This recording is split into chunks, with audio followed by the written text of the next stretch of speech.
आपल्या सोबत या चर्चेमध्ये सीए आनंद देवधर जोडले गेले आहेत, अर्थविषयक तज्ञ आहेत, ते आपल्याला परिचित आहेत. आनंदजी, कायम अर्थसंकल्पाच्या निमित्तानं पहिली अपेक्षा मध्यमवर्गीय करतो की त्याच्या उत्पन्नात त्याला अधिकाधिक उत्पन्न घरी नेता यावं. सोपं काय, तर जेवढा पगार मिळतो त्यात कमीत कमी कर सरकारला देता यावा, हातामध्ये पैसा जास्त यावा. यावेळच्या अर्थसंकल्पात अशी अपेक्षा मध्यम वर्गानं बाळगावी का? कारण जे 1.5 लाखाचं करमुक्त उत्पन्न आहे ते अद्यापही त्याच स्थितीत राहिलंय. 5 लाखाच्या साठी लाभ घेताना अनेक अटी शर्ती आहेत. ऍक्च्युली कसं आहे, 2 पद्धतीने आता तुमचं इन्कम कॅल्क्युलेट करता येतं. टॅक्स नवीन पद्धतीनुसार तुम्हाला सेक्शन 80C च्या ज्या 1.5 लाखाच्या सवलती आहेत त्यापैकी कुठलीही सवलत मिळत नाही. इव्हन तुमच्या घर कर्जावरचं व्याज आहे त्याचीही सवलत मिळत नाही. पण तुम्हाला टॅक्स रेट खूप कमी झालाय त्यांचा. म्हणजे त्यांनी 3 लाख ते 6 लाख, 6 लाख ते 9 लाख, 9 ते 12, 12 ते 15 अशा त्यांनी 4 स्लॅब केले. त्यांनी टॅक्स रेट खूप कमी केलाय. म्हणजे इफेक्टिव्हली तुम्ही बघाल तर अनेकांना नवीन पद्धतीमध्ये वजावट न घेता सुद्धा कर कमी लागतोय. आणि त्यांचा डेटा जो सांगतो इन्कम टॅक्सचा, त्याच्यामध्ये जवळपास एकूण करदात्यांपैकी 70% लोकांनी नव्या पद्धतीनुसार टॅक्स रिटर्न्स भरलेले आहेत. म्हणजे नव्या पद्धतीला चांगली ऍक्सेप्टेबिलिटी आली, स्वीकारार्हता आलेली आहे आता, असं मी म्हणता येईल. जी देवधर साहेब, एक छोटीशी विनंती आहे आपल्याला, आपण उत्तर देताना पूर्ण वेळ समोरच पाहत राहावं जेणेकरून आपला संवाद प्रेक्षकांशी थेट होऊ शकेल.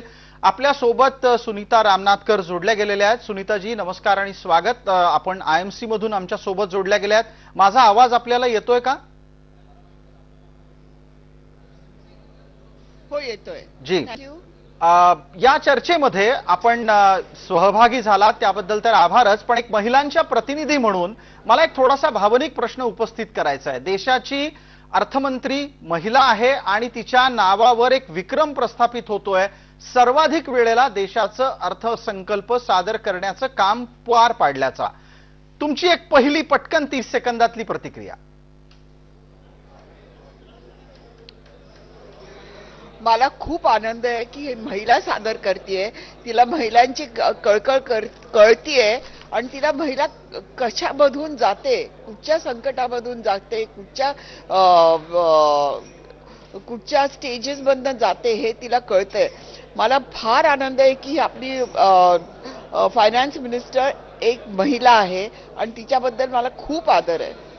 धन्यवाद सुनीताजी, आपण जोडलेल्या राहा. मी पुढच्या प्रश्नांच्या निमित्तानं आपल्यापर्यंत येईनच. आनंद देवधरांपर्यंत पोहोचू. आनंद देवधर पेशानं सीए आहेत, अर्थविषयक जाणकार आहेत. मला आनंद देवधर आपण सांगा, मोदी 3ऱ्या कार्यकाळामध्ये आघाडीचं सरकार चालवताना काही तडजोडी या अर्थसंकल्पात करतील का? मला व्यक्तिशः असं वाटत नाही. कारण तुम्ही म्हणता ते बरोबर आहे, हे सरकार आघाडीचं आहे, भाजपला पूर्ण बहुमत नाहीये. परंतु मोदींचा एकूण गेल्या 9 महिन्यातला कारभार जर आपण बघितला तर त्यावरून असं जाणवत नाहीये की ते बहुमतातलं सरकार चालवत नाही. त्यांच्यातला उत्साह तोच आहे, आत्मविश्वासही तोच आहे. त्यामुळे मला नाही वाटत की अर्थसंकल्पात या दृष्टीने काही तडजोडी करतील की बाबा तेलुगू देशमचं प्रेशर आहे किंवा जेडीयूचं प्रेशर आहे. अशा पद्धतीने मला नाही वाटत की निर्मला सीतारामनजी असं काही अर्थसंकल्प करतील. आता गेल्या वेळी बिहार आणि आंध्र प्रदेशला ज्या हे दिलं होत्या भरघोस मदत केली होती ती तशीच राहील. पण मग या पलीकडे काही फार तरतुदींमध्ये फरक नाही पडणार. त्याच्यामध्ये ॲलोकेशन मध्ये फरक पडू शकेल आणि तो स्वाभाविक आहे. म्हणजे त्यात काही फार, आणि हे पूर्वीपासून चालत आलेलं आहे. माझा पुढचा प्रश्न मग आपल्याला असा आहे की या अर्थसंकल्पात तुम्ही कोणत्या गोष्टी अपेक्षित करताय? 1 2 3 4 5 म्हणून पटकन काही गोष्टी सांगू शकाल का? एक तर मला असं वाटतं की जुनी पद्धत रद्द होण्याची शक्यता आहे. यावर्षी नाही होणार, पण नवीन बिल येणार आहे संसदेमध्ये. नवीन कायदाच इन्कम टॅक्सचा येणार आहे. तसं सुतोवाच पहिल्या बजेटमध्ये जुलैमध्ये केलं होतं अर्थमंत्र्यांनी. त्याप्रमाणे त्यांनी सांगितलंय की ते येईल या सेशनमध्ये. आणि पुढच्या अर्थसंकल्पामध्ये इन्कम टॅक्सच्या ज्या सगळ्या तरतुदी असतील त्या नव्या कायद्यानुसार असतील. त्यामुळे जुन्या पद्धतीने तुम्हाला जी सवलत देते हे शेवटचं वर्ष असावं असं मला वाटतं. हे नंबर 1. दुसरं म्हणजे इन्फ्रास्ट्रक्चर स्पेंडिंग जे आहे 11 लाख कोटी रुपयांचं, त्याच्यात वाढ होण्याची शक्यता आहे. कारण इन्फ्रास्ट्रक्चर वर खर्च केला की त्याचे खूप कॅस्केडिंग इफेक्ट खूप होतात. त्याच्यामध्ये एम्प्लॉयमेंट जनरेशन होतं आणि एकूणच देशाच्या प्रगतीला हातभार लावणारा हा सेक्टर आहे. दुसरा सेक्टर मला असं वाटतो की एज्युकेशन असेल आणि हेल्थ सेक्टर, हे 2 सेक्टर आहेत. त्याच्यावरती विशेष करून सरकार खर्च करेल. त्यामुळे एज्युकेशन मध्ये अपस्किलिंग हा जो प्रकार आहे की तुमचे जे एम्प्लॉईज आहेत भविष्यातील, त्यांचे स्किल सेट्स चांगले इम्प्रूव्ह होणं आणि यामुळे त्यांच्या परफॉर्मन्समध्ये जर सुधारणा झाली तर एकूणच कंपन्यांना सुद्धा फायदा होतो ना. एकूणच ते विन विन सिच्युएशन अशी असते. दुसरं हेल्थ सेक्टर जो आहे, आता कोविडमध्ये आपण सगळ्यांनीच मोठा धक्का खाल्ला होता. आपल्या सरकारने कोविडचा मुकाबला चांगला केला, अर्थव्यवस्था व्यवस्थित सांभाळली, म्हणून आज आपण 6-6.5% ग्रोथ रेट आपल्याला दिसतोय. त्याप्रमाणे आता नवीन रोज बातम्या येतात, व्हायरसेस येतात, काही पोटेन्शियल धोके पण आहेत आणि एकूणच हेल्थ सेक्टरला चांगलं स्पेंडिंग दिलं जाईल. आणि अजून 2 सेक्टर मला असं वाटतं, ऍग्रिकल्चर आणि MSME सेगमेंट. आता MSME सेगमेंट जे आहे, मध्यम आणि लघु उद्योग क्षेत्र, हा खरा तर अर्थव्यवस्थेचा कणा आहे. आणि कारण असंख्य लघु उद्योग आज आहेत, त्यांना खूप चांगल्या सवलती दिलेल्या आहेत. त्याच्यात आणखीन काही वाढ करण्यात येईल.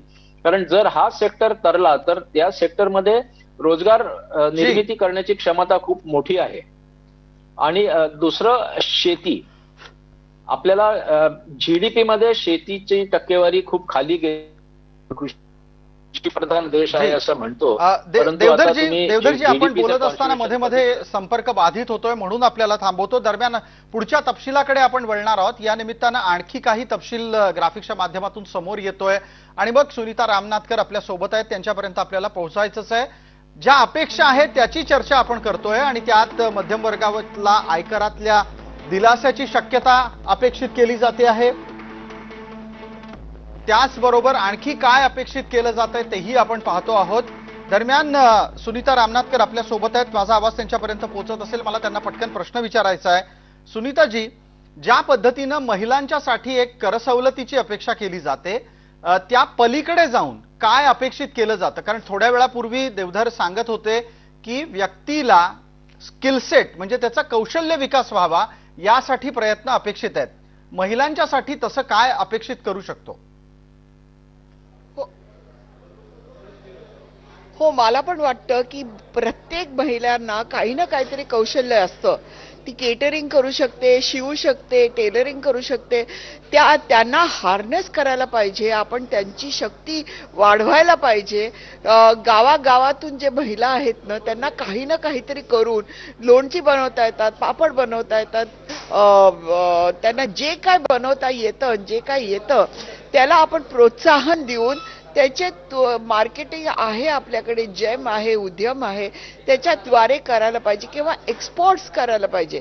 त्यांना मेंटॉरशिप द्यायला पाहिजे की ते जे काय करतात ना ते इंटरनॅशनल स्टँडर्ड्सच्या पलीकडे करायला पाहिजे. म्हणजे जे फाईनच आहे त्याच्या लेवलला करायला पाहिजे, ज्यांनी का ते एक्सपोर्ट होऊ शकते, ज्यांनी का आपल्याला डॉलर्स मिळू शकतात.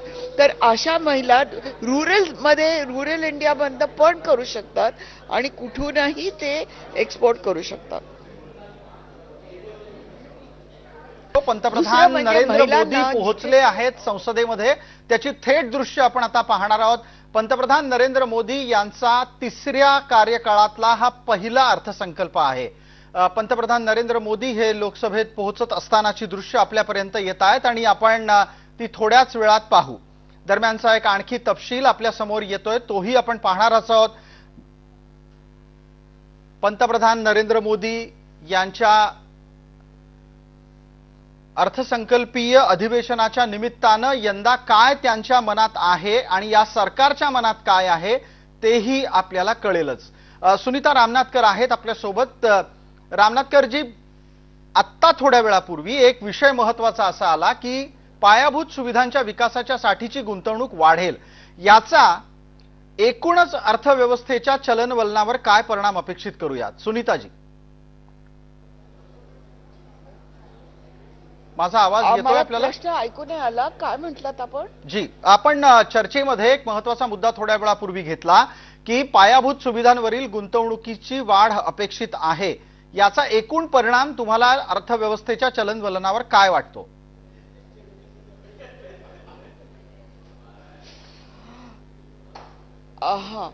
मला वाटतं की पायाभूत म्हणजे काय, पायाभूत सुविधा आहेत ना, ते वाढल्यानेच लोकांचा प्रगती होईल. स्पेशली मिडल क्लासचे लोक आहेत, त्यांना ही वाढलेली पाहिजे आहे. त्यांच्या जवळची, त्यांच्या हृदयाच्या जवळ त्यांचा पगार असतो, त्याच्यातून काही काही द्यायला त्यांना जीवावर येतं. तिकडे काही त्यांना रिलीफ मिळाला ना तर त्यांना खूप खूप आवडेल. बिलकुल. कोणत्या घोषणा या अर्थसंकल्पात होऊ शकतात हे एकदा आपण आधी पटकन ग्राफिक्सच्या माध्यमातून पाहू आणि त्यानंतर आनंद देवधर यांना चर्चेमध्ये सहभागी करून घेऊ. एकदा पटकन आधी पाहूयात काय अपेक्षा आहेत आणि काय घोषणा होऊ शकतात.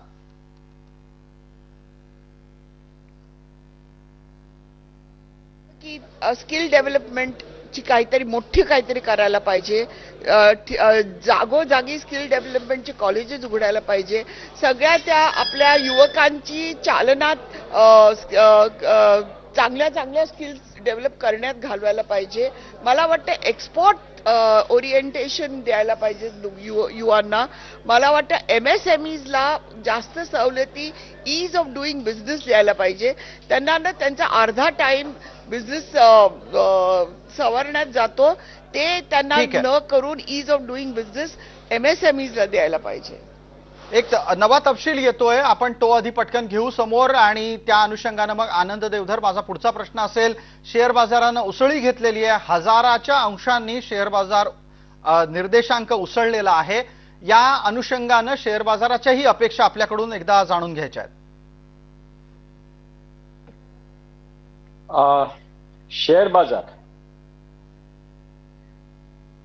जी देवधर साहेब बोलत राहा, आपण आपला आवाज येतोय समोर, मी बोलत राहतो. जी, असा शेअर बाजार आहे ना, तो भविष्यातल्या गोष्टी आजच डिस्काउंट करण्यासाठी माहीर आहे. त्यामुळे आता जरी तुम्हाला तो आता वर गेलेला दिसत असला तरी तो आपला रंग सरड्यासारखे बदलत असतो. एक दोन घोषणांनी तो खाली येतो, एक दोन घोषणांनी वर जातो. त्यामुळे बजेट जर खूपच चांगलं असेल तर त्याचं पूर्ण अवलोकन अनालिसिस करून त्याची खरी रिॲक्शन एक तिसऱ्या किंवा चौथ्या दिवशी आपल्याला मिळू शकेल. आज जी रिॲक्शन येते ती खूप नी जर्क म्हणतात तशी असते. एखादा आता मुख्य म्हणजे शेअर बाजाराला हवं की कॅपिटल गेन मागच्या वेळी ज्या पद्धतीने त्यांनी हे केलं होतं त्याला जर काही वेगळ्या पद्धतीने हात लावला ज्यामुळे इंडिव्हिज्युअल इन्व्हेस्टर्सना त्याचा तोटा होईल तर त्याचा वाईट परिणाम शेअर बाजारवर होईल. परंतु मला व्यक्तिशः असं वाटत नाही की एकूणच इन्कम टॅक्स स्ट्रक्चरमध्ये या बजेटमध्ये फारसं काही होणार नाही. टॅक्स स्लॅब बद्दल थोडंसं होईल. कॅपिटल गेन मध्ये मला पर्सनली असं वाटत नाही की जे काय व्हायचं ना आता त्या पुढच्या वर्षी होईल. त्यामुळे बहुतेक जैसे थे परिस्थिती असेल मध्यमवर्गीयाला खुश करण्यासाठी काही ना काहीतरी त्याच्यात एक दोन स्लॅब वाढवल्या जातील किंवा थोडेसे रेटमध्ये थोडंसं पुढे मागे केलं जाईल. मार्केटला जास्त इंटरेस्ट आहे तुम्ही सेक्टोरियल स्पेंडिंग कसं करता, तुमचं फिस्कल डेफिसिट किती आहे आणि तुमचा जीडीपी ग्रोथ तर त्यांनी सांगितलेलं आहे आता जवळपास 6.53 ते 6.8 अशी रेंज दिलेली आहे, which is much better than the world. म्हणजे जगाशी तुलना केल्यात आपला ग्रोथ रेट चांगलाच आहे. आणि आपलं गेल्या काही वर्षांचं जर ऍव्हरेज काढलं, प्री कोविडचं जर ऍव्हरेज काढलं तर तिथपर्यंत आता आपण पोहोचलेलो आहोत.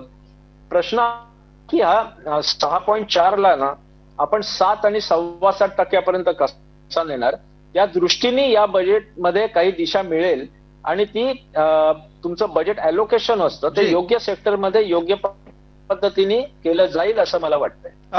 असं झालं तर शेवटच्या टप्प्यात मला पटकन एक उत्तर लागेल आपल्याकडून, कोणत्या क्षेत्राला अधिक गुंतवणूक अपेक्षित केली जाऊ शकते? ऑफकोर्स इन्फ्रास्ट्रक्चर सगळ्यात जास्त त्यांना असते. डिफेन्समध्ये आता जवळपास सॅच्युरेशन आलेलं आहे. म्हणजे पूर्वी डिफेन्स बजेटची खूप चर्चा व्हायची, आता फार काही डिफेन्सवरती हे होईल असं वाटत नाही. आणि आपला अर्थव्यवस्थेचा जे कणा आहे मी म्हटलं तसं लघु मध्यम उद्योग महिला आणि शेती या क्षेत्रांना व्यवस्थित ॲलोकेशन मिळेल. एज्युकेशन आहे, हेल्थ आहे आणि नवीन सर्व्हिस इंडस्ट्रीमध्ये जसं टुरिझम आहे, टुरिझमला चालना देण्यासाठी काही वेगळ्या योजना आणल्या जातील. त्या क्षेत्रावरती खर्च वाढवला जाईल असं मला पर्सनली वाटतंय. बिलकुल. एक पटकन छोटा प्रश्न अगदी सुनीता रामनाथकर आपल्याच्यासाठी. सुनीताजी, माझा आवाज आपल्यापर्यंत पोहोचत असेल. तुमच्या लेखी कोणत्या सेक्टरला सर्वात जास्त अलोकेशन अपेक्षित आहे? मला वाटतं स्किल डेव्हलपमेंट आणि ॲग्रिकल्चरमध्ये मला वाटतं की government should bring in AI. Agriculture आपलं वाढायला पाहिजे आणि आपलं ते म्हणतात तसं इन्फ्रास्ट्रक्चर पण वाढायला पाहिजे, तिथे चालना दिली पाहिजे. आणि हेल्थकेअर म्हणजे मला खूप अपेक्षित आहेत की पुष्कळ मेडिकल कॉलेजेस आणि पुष्कळ लोकांना पॅरामेडिकल फॅसिलिटीज आणि पॅरामेडिकल एज्युकेशन मिळायला पाहिजे. हे मला मुख्य वाटतं व्हायला पाहिजे. जी, सुनीता रामनाथकर आणि त्याचबरोबर आनंद देवधर दोघांचेही या चर्चेत सहभागी झाल्याबद्दल आभार. आपण बातमीपत्राच्या पुढील घडामोडींकडे वळतो आहोत. अर्थसंकल्पाच्या आधी शेअर बाजारामध्ये जोरदार उत्साहाचं वातावरण दिसतंय.